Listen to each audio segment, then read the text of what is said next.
Pemirsa, melalui Komite Rekonsiliasi saat ini pemerintah berencana melakukan penyelesaian kasus-kasus pelanggaran HAM berat masa lalu selambatnya bulan Agustus tahun ini. Skema penyelesaian utamanya akan dilakukan melalui jalan non-yuridis, mengingat penyelesaian yuridis yang seharusnya ditempuh dinilai sangat sulit untuk dilakukan.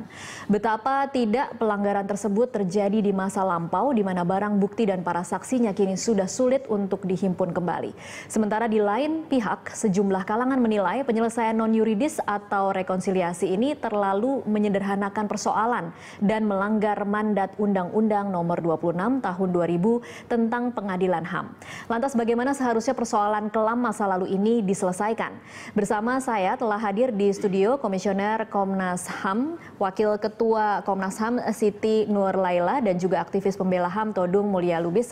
Selamat sore Ibu Laila dan juga selamat sore Pak Todung. Selamat sore. Iya, dan pemirsa Anda juga bisa turut berinteraksi dalam dialog ini melalui sambungan telepon di 021529000311 atau SMS di nomor 081183355551, dan Anda dapat mention di Twitter @berita1tv atau Facebook @berita1tv. Saya akan ke Ibu Laila pertama dulu. Sudah ada 2 kali pertemuan dengan apa yang disebut sebagai tim rekonsiliasi ini bersama dengan Jaksa Agung. Apa sih Bu yang dibahas dan apa sih yang kemudian disepakati? Ya, yang pertama saya ingin jelaskan, belum sampai pada kesimpulan ini tim rekonsiliasi, tapi sebenarnya usulan yang disampaikan adalah Komite Penyelesaian Pelanggaran HAM Berat Masa Lalu, itu dulu. Kemudian yang kedua, pertemuan di era pemerintahan Pak Jokowi itu sudah dilakukan 2 kali di bulan April dan bulan Mei ini. Di antaranya Menko Polhukam, kemudian Kejaksaan Agung, Panglima TNI, Kapolri, Kepala BIN, Komnas HAM, dan Menkumham. Nah, jadi 7 lembaga itu, dan di eranya Pak SBY juga sudah dilakukan beberapa kali pertemuan model atau semacam ini. Seperti ini. Oke, apa yang bisa membuat kemudian kita sedikit optimis bahwa tim yang saat ini bertemu di era pemerintahan Jokowi akan berbeda dengan pemerintahan SBY? Iya. Jadi bedanya sebenarnya, dan mungkin masyarakat dan juga Komnas HAM optimis untuk penyelesaian ini, pertama ini masuk di dalam RPJMN 2015-2019. Yang kedua, Presiden sekarang tidak punya persoalan dengan masa lalu. Nah, jadi itu yang membuat sebenarnya publik menjadi optimis, dan juga korban, Komnas HAM, dan termasuk aktivis hak asasi manusia gitu. Jadi punya harapan besar untuk ini bisa diselesaikan gitu. Oke, Pak Todung optimis kok mukanya berkerut begitu? Saya sih mengapresiasi langkah pemerintah untuk membentuk Komite Rekonsiliasi. Tapi saya pribadi lebih menginginkan ada undang-undang yang membentuk Komisi Kebenaran dan Rekonsiliasi. Itu keinginan saya, sebab kalau hanya pemerintah tanpa melalui undang-undang, nanti juga akan banyak sekali pertanyaan-pertanyaan yang muncul di publik. Nah, tentu dalam hal ini, kalau kita bisa membuat undang-undang mengenai Komisi Kebenaran dan Rekonsiliasi, itu akan bisa menggabungkan pendekatan non-yuridis dan pendekatan yuridis sekaligus. Sebab yang penting adalah mengungkapkan kebenaran tentang pelanggaran hak asasi manusia masa lalu, dan ada maaf. Jadi ada pengungkapan kebenaran, truth telling, ada maaf. Jadi apakah maaf itu diberikan atau tidak? Apakah yang mengungkapkan kebenaran itu berani atau tidak mengungkapkan itu? Kalau dia tidak mau, dia mesti diadili. Kalau misalnya maaf itu tidak diberikan oleh korban, itu juga ada jalan untuk mengadili. Nah, tapi kalau misalnya itu tidak dilakukan dan kita hanya masuk pada Komite Rekonsiliasi, saya takut bahwa persoalan tidak akan pernah selesai. Korban akan menuntut bahwa ini satu penyelesaian yang tidak sepenuhnya memuaskan mereka. Tapi wacana mengenai undang-undang itu kan sudah lama juga nih Pak Todung. Bisakah kita kemudian berharap ini kan harus melalui pintu politik lagi, berarti harus masuk ke DPR lagi begitu? Memang saya sadar bahwa membuat undang-undang itu tidak mudah. Tapi kalau kita melihat kemarin pemilihan umum, pemilihan presiden, isu ini kan muncul kembali. Kasus-kasus pelanggaran hak asasi manusia masa lalu justru bisa menjegal seseorang juga untuk jadi capres. Nah, kalau tidak ada penyelesaian yang once and for all untuk semua kita, ini akan tetap jadi luka yang tidak bisa disembuhkan. Nah, buat saya ya, kalau kita memang serius dan sungguh-sungguh ya, ini mesti ada penyelesaian yang tuntas sehingga ke depan kita bisa melangkah tanpa mempersoalkan ya kesalahan-kesalahan masa lalu.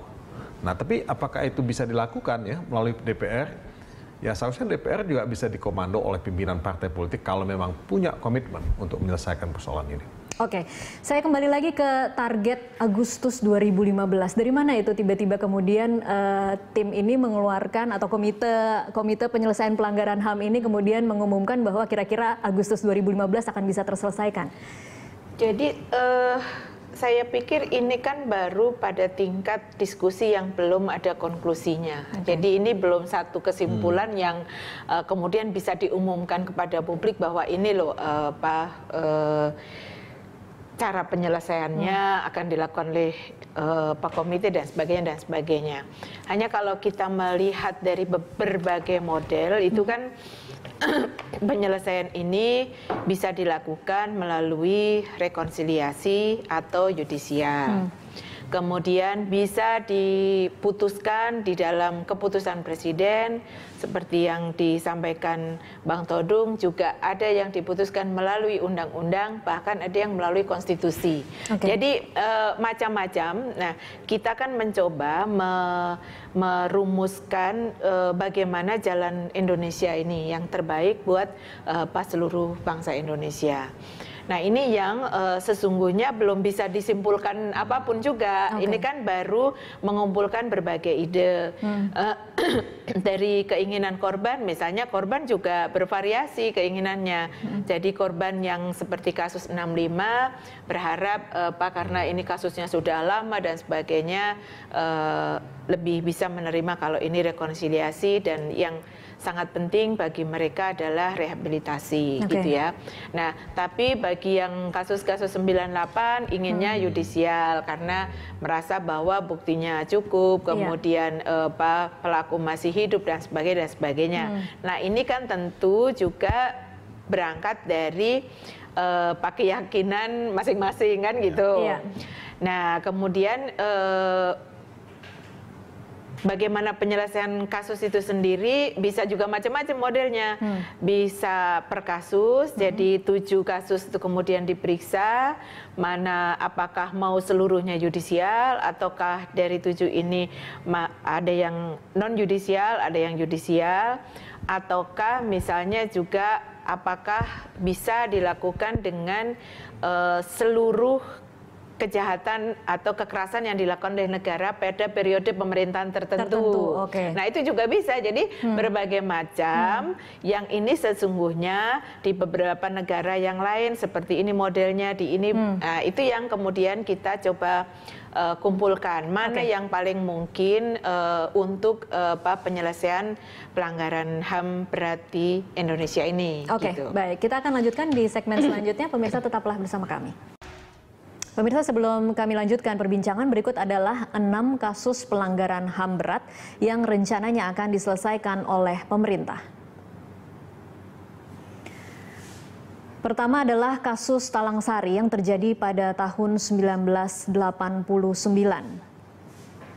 Kedua, kasus Wamena Wasior yang terjadi pada tahun 2003. Kemudian kasus penghilangan orang secara paksa yang terjadi pada tahun 1997 hingga 98. Lalu ada kasus penembakan misterius di tahun 1982 hingga 85 dan G30 SPKI pada tahun 65. Dan yang terakhir ada kasus kerusuhan pada Mei 98. Satu lagi, penghilangan orang secara paksa.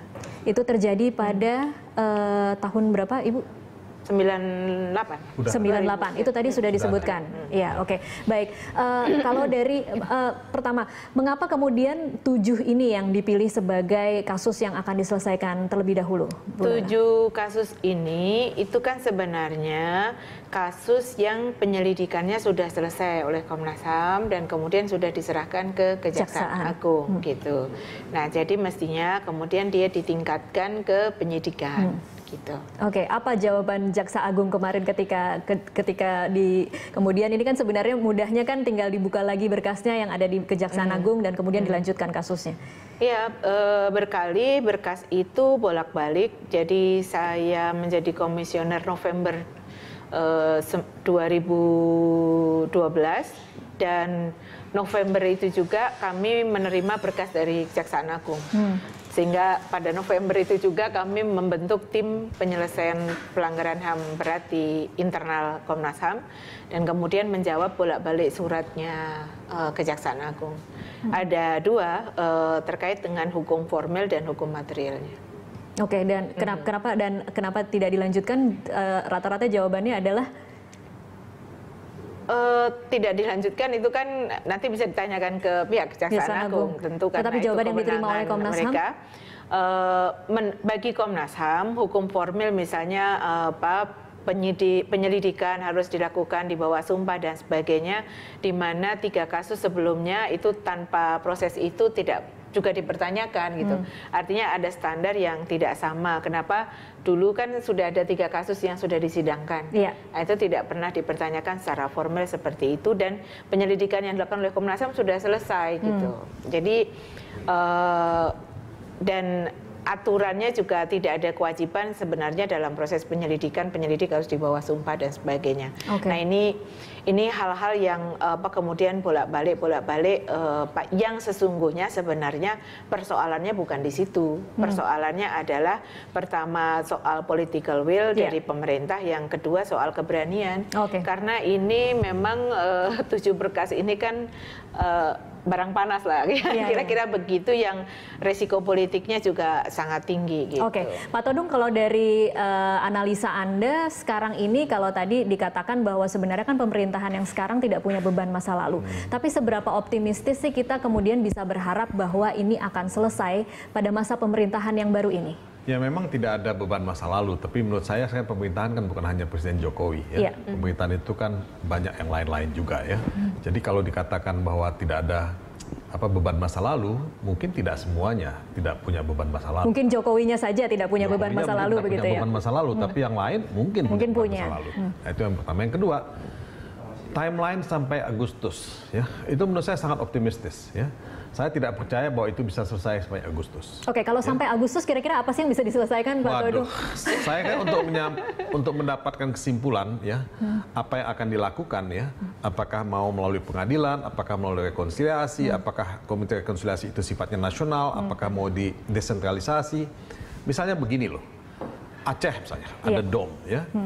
Nah, itu mau diselesaikan dalam konteks Komisi Rekonsiliasi Nasional ya, atau per daerah, Papua misalnya. Nah ini juga pertanyaan-pertanyaan yang masih belum bisa dijawab saat ini. Sebab untuk menyelesaikan semua kasus, tadi disebut 6, ya, mungkin ada yang lain ya, yang tidak disentuh di sana. Nah ini bisa nggak? Ya, realistis nggak 6 bulan? Ya? Nah makanya saya ingin mengatakan bahwa saya memahami dan bersimpati kepada keluarga korban yang ingin ada pengadilan, ingin ada proses judicial. Tapi juga saya bersimpati kepada pihak penyelenggara negara yang memang tidak akan gampang ya untuk mendapatkan bukti-bukti yang menurut hukum bisa digunakan. Nah, contoh kasus penembakan misterius.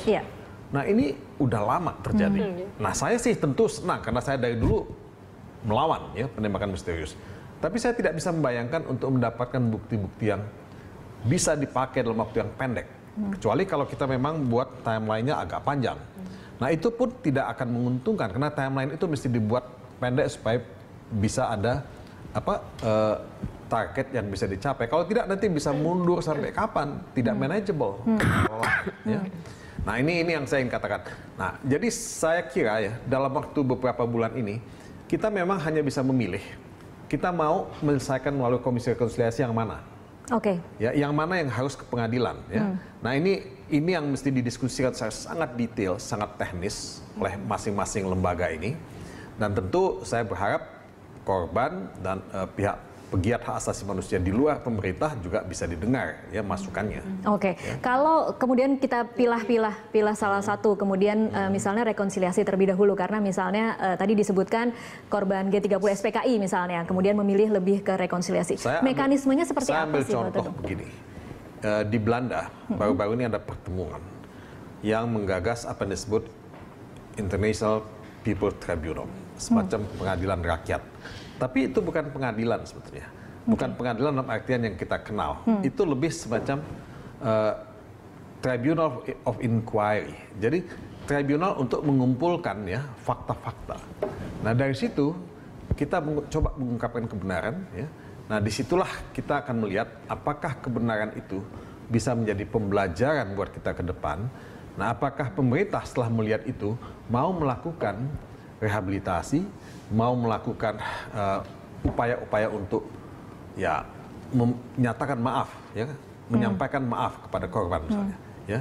Nah, atau ada tindakan yang lain. Nah, ini yang kita anggap sebagai bagian dari pengungkapan kebenaran dalam rangka ya pembelajaran untuk masa depan. Oke, baik. Saya tahan lagi dulu di situ, Ibu Laila ditahan dulu. Nanti kita masih akan lanjutkan di segmen selanjutnya. Pemirsa tetaplah bersama kami. Pemirsa, kita lanjutkan perbincangan. Saya kembali ke Ibu Laila. Ibu Laila, kalau memang kemudian rekonsiliasi yang memang disepakati atau memang lebih diinginkan oleh keluarga korban dan akan dilakukan oleh pemerintah, mekanismenya akan seperti apa? Ya, jadi rekonsiliasi itu dilakukan juga dengan syarat gitu ya, juga dengan syarat. Jadi bukan korban dan pelaku duduk bersama kemudian saling bermaafan, tapi ada syarat yang kemudian secara masyarakat internasional pun juga akan bisa menerima dengan mekanisme ini. Jadi baik mekanisme yudisial maupun rekonsiliasi itu kan harus ada menjadi bagian dari masyarakat internasional juga bisa menerima itu. Nah, untuk rekonsiliasi sendiri itu kan harus ada syaratnya, ada pengungkapan kebenaran atas peristiwa yang terjadi. Kemudian yang kedua ada pengakuan terhadap korban bahwa memang betul mereka adalah korban. Ada permohonan maaf dari kepala negara kepada korban dan keluarganya. Ada jaminan ketidakberulangan. Kemudian ada pemulihan bagi korban dan keluarganya. Jadi ini bagian dari rekonsiliasi yang harus dipersiapkan. Nah, bagaimana kemudian pengungkapan kebenaran? Tadi Bang Todung menceritakan tribunal itu yang di luar mekanisme UN ya. Nah, tapi bagaimana kemudian kalau komite penyelesaian pelanggaran HAM ini dibentuk, kemudian bagaimana pengungkapan kebenaran? Nah itu yang kemudian juga harus dibuat rule of procedure-nya untuk pengungkapan kebenaran bagaimana gitu. Jadi itu semacam persidangan lagi atau seperti apa? Ya itu nanti yang akan harus dirumuskan dalam kerja-kerja komite begitu. Kalau rekonsiliasi yang dipilih artinya memang secara langsung pelaku dimaafkan gitu? Pelaku kemudian tidak akan menjalani hukuman. Jadi tidak otomatis. Tidak otomatis begini, dalam arti bahwa kan harus ada pengungkapan kebenarannya dulu. Untuk pengungkapan kebenaran itu pertama data yang digunakan bisa menggunakan data yang sudah dimiliki oleh Komnas HAM dalam konteks penyelidikannya.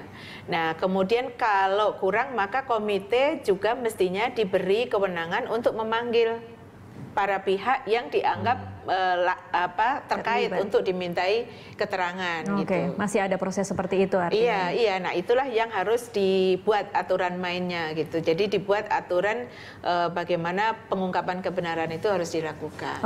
Pak Todung, kalau kemudian jalur yuridis yang dipilih, beberapa waktunya sudah terjadi lebih dari 10 tahun. Kemudian kalaupun tragedi yang terbaru misalnya Mei 98 itu juga sudah terlalu lama kan sebenarnya. Bagaimana kita bisa berharap bahwa peradilan ini akan berjalan dan mengungkap kebenaran dengan sebenar-benarnya? Yang pertama harus dikatakan bahwa kalaupun kejadian itu sudah cukup lama ya, kita tidak mengenal kadaluarsa di sini. Ya. Jadi pelanggaran berat hak asasi manusia masa lalu itu tetap bisa diusut, tetap bisa diinvestigasi, tetap bisa diproses secara hukum. Kalau pelakunya sudah meninggal dunia? Nah, kalau pelakunya sudah meninggal dunia itu kan gugur ya tuntutan pidananya ya. Tapi persoalannya kan di sini ada dua perspektif.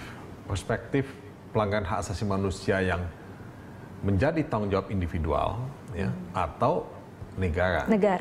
Nah, kalau negara memang tidak bisa dihukum pidana, masuk penjara atau segala macam, kan tidak mungkin. Yang paling mungkin dilakukan oleh negara adalah menyampaikan pernyataan maaf kepada korban ya. Kemudian yang kedua ya melakukan rehabilitasi dan reparasi plus kompensasi. Ya. Nah, ini yang bisa dilakukan oleh negara. Nah, tapi buat korban kalau negara sendiri sudah mau menyatakan maaf ya, menyampaikan maaf, itu sudah satu medicine, satu obat. Karena negara selama ini dianggap tidak pernah mau bertanggung jawab. Ya. Nah, ini yang terjadi karena negara memberikan semacam impunitas pada pelanggar-pelanggar hak asasi manusia ini. Nah, kalau misalnya kita bisa ya mendorong proses ini secara sistematis ya, dari satu pelanggaran hak asasi manusia ke pelanggaran hak asasi manusia yang lain, ya, kita akan lihat nanti pada kasus yang mana kita masih memungkinkan ada proses peradilan, pada kasus yang mana yang memang sama sekali tidak mungkin. Nah, ini kita minta ada semacam bukan sekedar timeline tapi juga kesabaran. Karena tidak mudah. Kalau Anda tadi menanyakan soal proses yudisial hukum ya, itu mengumpulkan alat bukti tidak gampang. Kalau kita berpikir sempit legalistik.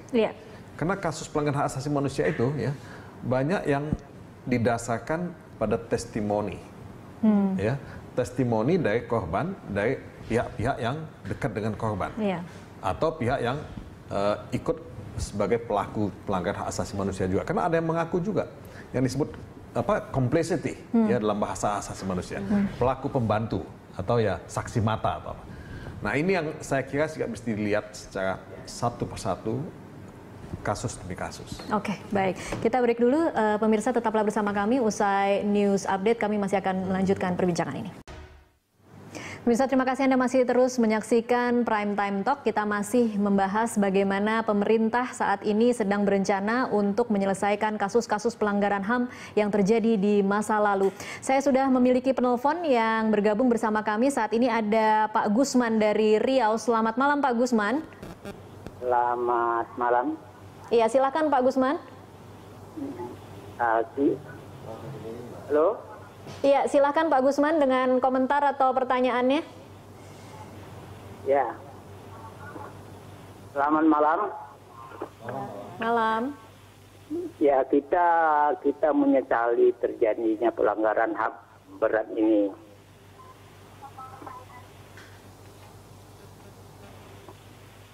Silakan Pak Gusman.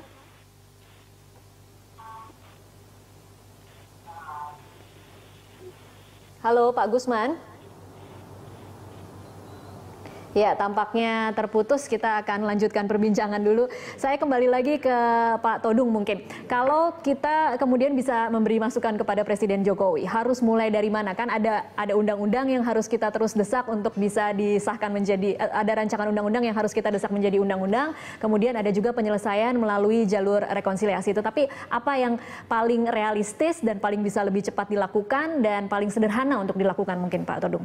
Ya, kalau saya sih melihat rekonsiliasi itu juga mesti melalui undang-undang. Ya. Tapi saya tahu bahwa itu tidak mudah. Karena DPR itu punya banyak sekali kepentingan politik yang belum tentu semuanya setuju dengan penyelesaian ini. Nah, oleh sebab itu yang paling simple adalah mengikuti rekomendasi dari Komnas HAM sendiri. Ya. Nah, itu kan sudah ada disampaikan pada Kejaksaan Agung. Nah, Kejaksaan Agung selalu berdalih bahwa ini kan tidak pro justisia, ya. Jadi tidak punya daya ikat hukum. Ya. Kalau mau melakukan investigasi, penyelidikan atau penyidikan mesti pro justisia. Nah, ini dianggap pra justisia. Nah, tapi jadikan itu sebagai bukti awal atau sebagai dokumen investigasi awal untuk menindaklanjuti itu. Nah, mungkin Kejaksaan Agung tidak bisa menindaklanjuti semuanya. Tapi beberapa yang dia bisa tindak lanjuti sebagai goodwill, sebagai good faith, ya itikat baik kepada publik, pada korban. Nah itu aja ditindaklanjuti. Tapi kalau memang misalnya sangat tidak mungkin ya, tadi kita ngomong soal kasus penembakan misterius. Kalau tidak gampang mendapatkan bukti-buktinya, mulai dengan yang bisa ada bukti-buktinya, lebih gampang didapatkan. Nah peristiwa Trisakti 1, Trisakti 2, Semanggi, itu bisa dilakukan menurut saya. Ya, itu belum lama terjadi. Nah kalau tahun 65 ya, tahun Petrus itu udah cukup lama. Ya mulai aja dong sekarang. Semanggi ya, Trisakti 1, Trisakti 2 ya, atau Paniai misalnya, ya kan? Kalau mau ya. Nah itu bisa dilakukan, itu doable menurut saya. Doable, oke. Mbak Bu Laila, kalau Trisakti 1, Trisakti 2, Semanggi 1, Semanggi 2 dianggap berkasnya mungkin lebih lengkap, ada saksinya, ada bukti-bukti, sudah ada di Kejaksaan Agung. Sebenarnya apa sih yang terjadi selama ini? Apalagi alasan Kejaksaan Agung kenapa kasus ini kemudian tidak naik? Kalau pertanyaannya itu sama sebenarnya pada jawaban yang tadi itu, di formil dan material gitu. Jadi itu kan 7 berkas itu, jadi nggak satu berkas, pasti 7 berkas itu dibalikin dengan petunjuk jaksa ini secara hukum formilnya, materialnya ini gitu. Nah itu yang kemudian kami kembalikan gitu. Nah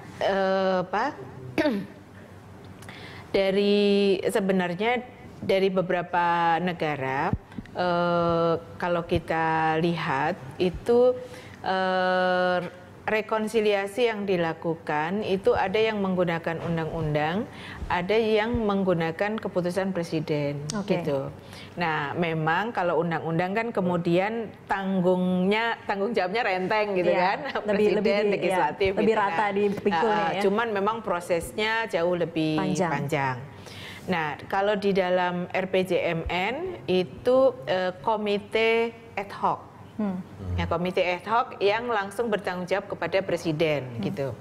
Nah, enaknya sebenarnya kalau sudah di dalam RPJMN itu kan dia harus dipertanggungjawabkan nanti di 5 tahunan kan gitu. Nah, itu yang kalau itu tidak dilaksanakan maka akan dituntut pertanggungjawabannya gitu.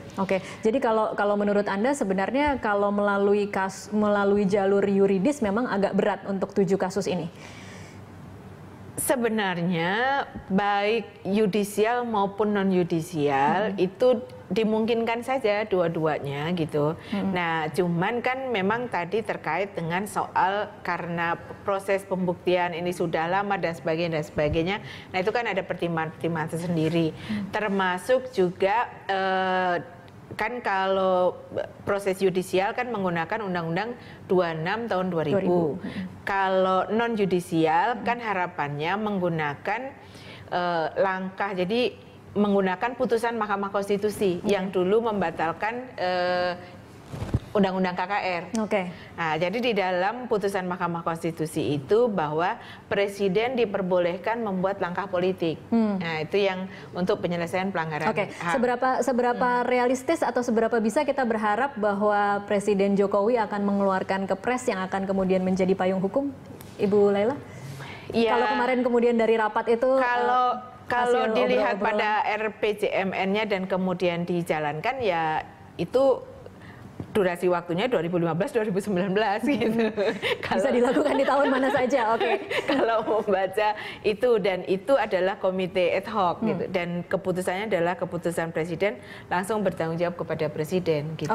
Sekarang pertanyaannya mungkin artinya mau undang-undang maupun keputusan presiden itu sama bisa digunakan sebagai dasar hukum untuk penyelesaian pelanggaran. Sekarang mungkin pertanyaannya Pak Todung, apa yang bisa membuat pemerintah lebih memprioritaskan ini ketika mereka punya berbagai PR lainnya dalam 5 tahun, mengapa yang ini harus dibereskan? Sebetulnya ini kan utang pemerintah sejak dulu, bukan saja pemerintahan Jokowi, tapi bukan SBY. Udah usia remaja nih, 17 tahun. Jadi sudah 17 tahun kemarin reformasi. Jadi utang ini kalau nggak dibayar, bunganya nambah. Bunga itu dampaknya apa sih Pak Todung? Nah, bunga ini dampaknya adalah distrust, ya, ketidakpercayaan.